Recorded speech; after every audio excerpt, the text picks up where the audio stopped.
Well, that doesn't feel great at all, does it? What happened to the Bears in this game is wild, man. It is wild. Hey, welcome in. I'm Laurence Holmes. This is my podcast, the House of L podcast. We are reacting to the end of that game, the end of the Bears game in Washington, where it felt like the Bears were destined to lose.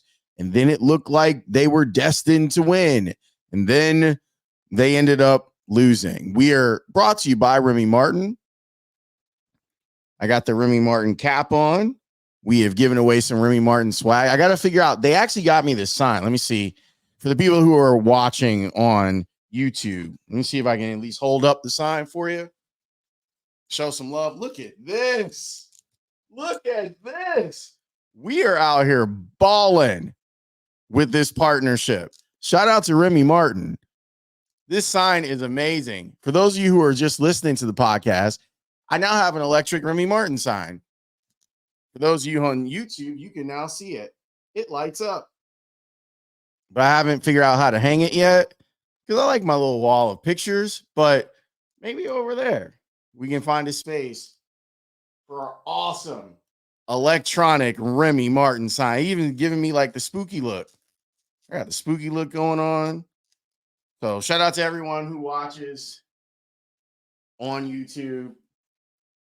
We appreciate you. Thanks to everyone who also just listens. All right, let me get back on the microphone. So that was a thing. This is a thing that happened with the Bears. It was not fun at all, really, when you think about it. Like, it was not a good thing that we saw happen with this team. Let me start with the thing that I imagine most people are talking about right now, and that's the way the offense looked. Now, as the game was going on, I'm sitting there thinking, because the show has a group chat, and Shane was like really upset. He's like, "Oh, makes me change the way I feel about the Bears overall." My whole thing is that there has been too much about vibes when it comes to the Bears and Caleb. What I want is wins. And so if you do have a terrible first half, which the Bears had, if you are still in a tough game, you're in a 2-possession game and you win it, that shows me something. Them coming back in this game actually shows me a lot about their character as a team. Probably shows me a lot more about their defense more than anything. But the fact that Caleb could make the plays and the throws that he needed to make towards the end of this thing, I think is significant. I think that there is something to be learned. It would have been a much easier lesson to learn if the Bears were able to defend the Hail Mary by Jaden Daniels. But as the game's going on and the Commanders find themselves in the red zone over and over again, I'm sitting there going, if they don't convert at least one of these into a touchdown, they're going to lose the game. Now, they ended up winning the game. The football gods righted everything in this game by that Hail Mary being caught by Noah Brown. But my goodness, like, it's shocking. It's a shocking loss because you feel like you went from gonna lose, gonna be totally bummed out that they lost, to, oh, they're gonna win, and this is a launch pad win for them. Shout out to Launchpad McQuack. This is a launch pad win for the Bears. And yet, they didn't do what they needed to do on the last play of the game.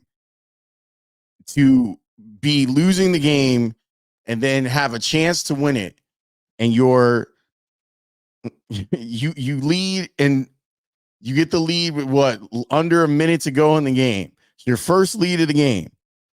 And you're sitting there thinking, oh, it's protected. Washington did a good job of running those 4 plays down the field to give Jaden Daniels an opportunity to throw it to the end zone. He missed the end zone by 5 yards, but because Tyreek Stevenson hit it, and they always teach you to knock it down, but he was at the height of his jump. So I understand, like, you just wanted to put a hand on it. It's really well done. Have a guy in the back of the end zone waiting for a tip. That's what you're supposed to do. And they did it, and it turns out to be a disaster for the Bears, and they lose 18-15. Like, it's so sad. That win would have meant so much to the Bears and their season. Imagine if they're coming back home and they're 5-2, even though they didn't play well in this game.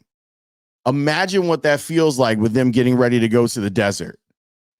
And now you have to sit there and go, ooh, because let me tell you something. I'm with everyone that's been sitting here thinking about the possibility of the Bears in the playoffs.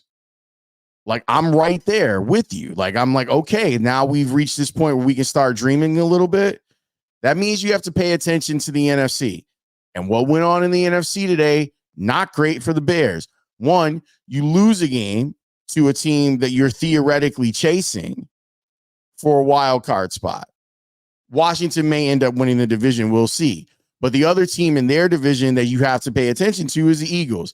And the Eagles look like they've gotten their shit together over the last couple of weeks.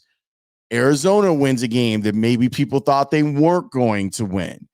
So now this game that you play next week is really significant. You could end up with another NFC loss and falling behind an Arizona team. I know that might be some macro thinking, some big picture thinking when it comes to the Bears, but I thought that's what we were doing now. I thought that's where we were going with all of this, is big picture thinking. Let me get to the small picture thinking, and it has to do with Shane Waldren and the Bears offense. The play on the goal line to Doug Kramer, overall, I don't have a problem with handing him the ball. Obviously, we've been joking about this on the score for the last couple of weeks. We even had Doug on the station asking him if he can catch. At some point, you were going to use that play. I personally thought that play call in that situation was a little too cute. DeAndre Swift had an excellent game, although he does still seem to bounce inside runs on the outside, but it worked this week, so I'm not going to cause too much of a fuss on it. But you have Roschon Johnson and, quite honestly, Doug Kramer in for the reasons of go get an ISO block and lead him on a 1-yard touchdown run. That's the whole point of having him on the team. There was a level of arrogance, quite honestly. More arrogance from Matt Nagy, as Wayne Larrivee would say, although in this case, it was Shane Waldren. There was a level of arrogance that went with that play, and it sucks.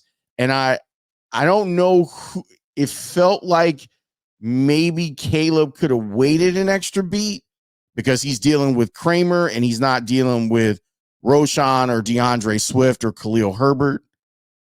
But still, that just football can be a very simple game when you do it right. And maybe that's just one of those moments where you just hand the ball off to your running back and let him run behind Doug Kramer and score. The defense of this team, I thought played amazing. It's another game where they pretty much gave up field goals. I know that the final score indicates that there's a touchdown, and we all saw the touchdown, and the touchdown is like a dagger to the heart. It really is. But the whole reason that the Bears had an opportunity to win that game is because the defense did what it had to do on third down and in the red zone. They were able to do that. They were able to stop Washington. And yet you end up in this place where you're sitting there going, what in the world just happened? Why weren't they able to close that game out? And the questions about the offense, why did it look so bad? Now, granted, the rules state that the players are not supposed to be at the facility during their bye week. Like that's by NFL rule.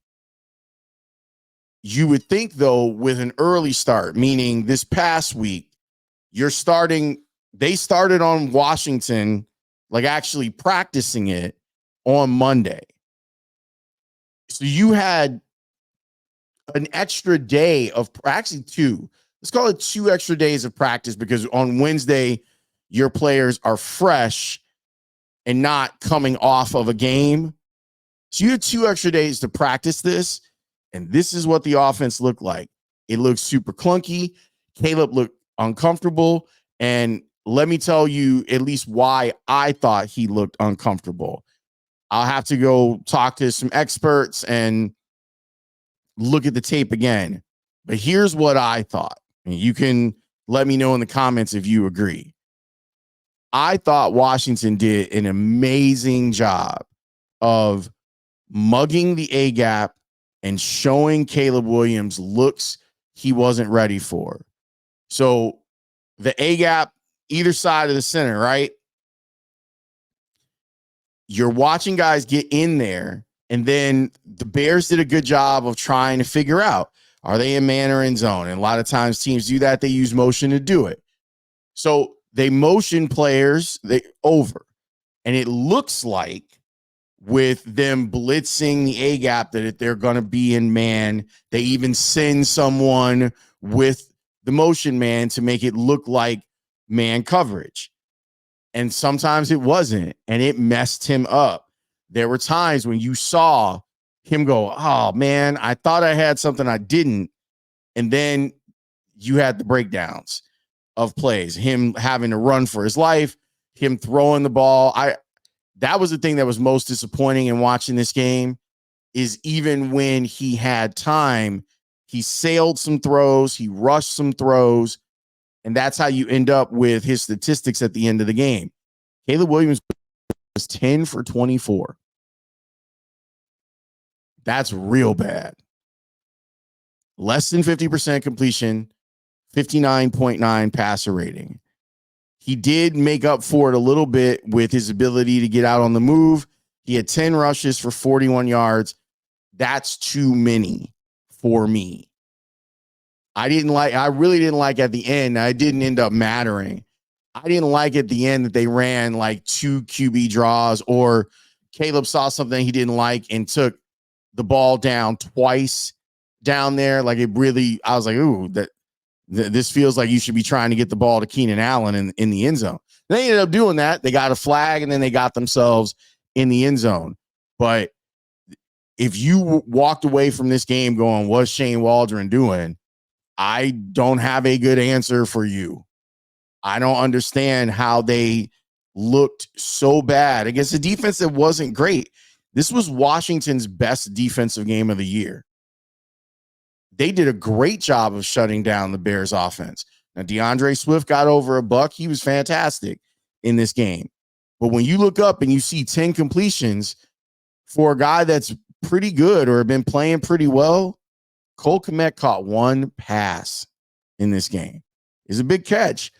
1. Keenan Allen had 7 targets and 2 receptions. Now, one of those is a flag, so it's really important. DJ Moore had 2. When you only have 10 completions, there's not a lot of food to go around the table. So they've got to fix a lot of stuff. And that's the part where you go, man, I was hoping that they were beyond this point. And clearly they're not. They're not. You now saw what the Bears look like when they took a step up in competition. I don't know how good Washington is overall. And we were watching it. I tell you this much. I think the game would have gone even worse for the Bears with a healthy Jaden Daniels. Because I agree with Tony Romo that some of the torque on those throws over the middle, he just didn't have. Luckily for him, he had enough torque to get the ball down to the 5-yard line, and so it could be tipped into the end zone at the end. But this, I think, would have looked different and worse for the Bears had he been healthy. But yeah, if you leave this game with questions about the Bears preparation, what Shane Waldren is doing. Is Caleb as good as we thought after the 3 weeks against teams? And that's why you had to keep saying this is against the Lions team at the time that was really bad. This is against the Carolina Panthers that are terrible, the worst team in the league. And then Jacksonville, who's quit. Now you're playing a team that didn't quit. And see the difference? Even when it looked like the game was over, they didn't quit. And they won. To the credit of the Bears, though, they also didn't quit. And I think that there is something good about that. I think that they didn't fold it up, that Caleb didn't give up in this game, that they found a way to march down the field and take the lead. Those are all positives. But I thought we had now reached the point, like we as a collective had agreed that the expectations for this team are now different. Now, if you're saying to me that they aren't, and you're only about the development of quarterback, I'm cool with that because I think that that's a really important element. But if you were sitting here going, yeah, we should be thinking about the playoffs with this team, then it's fair for you to be mad that they didn't take a step forward and make a change. Like it's stuff that you had seen before and they didn't make a change and make it right. And Shane Waldren came out there and it looked like a lot of Bears games that we've seen in the past with whatever quarterback. Like that's not even Caleb specific. It looked like, oh, you had 2 weeks to get ready and this is what you came up with. The good news is that they were able to figure some stuff out and attack Washington at the end of the game. The bad news is they take that flight home from Washington and it's like, man, we really gave one away. And did we deserve to win it in the first place? And after not deserving to win the game and thinking that you had won the game, you end up losing the game. So much to discuss. So much to discuss. Don't worry, we got you covered. Tomorrow morning, the Morning Buzz, we will have that for you. Your patronage of this podcast is very much appreciated, whether you're watching on the YouTube page or if you're on Apple or Spotify. If you are on Apple and Spotify, come subscribe to the House of L YouTube page. It would be very helpful, and we thank you. I'm sorry that the game ended this way.